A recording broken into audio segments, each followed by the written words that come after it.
Which tourist attractions do you prefer when traveling? Historical places or natural landmarks? Well, historical places are always my first choice when traveling.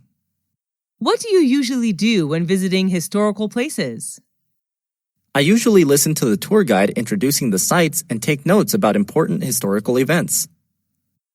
Can you name some historical places you have visited? Whenever I travel to a foreign country, I always visit its famous historical places. Some of them are the pyramids in Egypt, Angkor Wat in Cambodia, Stonehenge in England, and the Taj Mahal in India.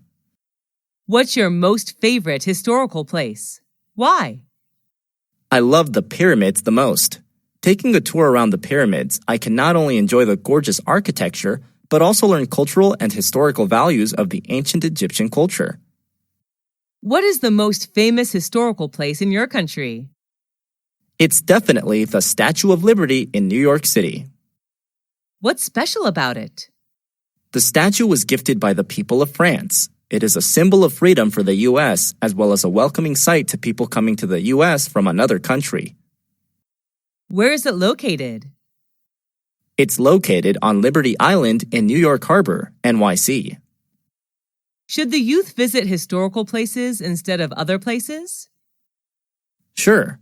Nowadays, the youth should visit these kind of places more often in order to preserve historical and cultural values of their country.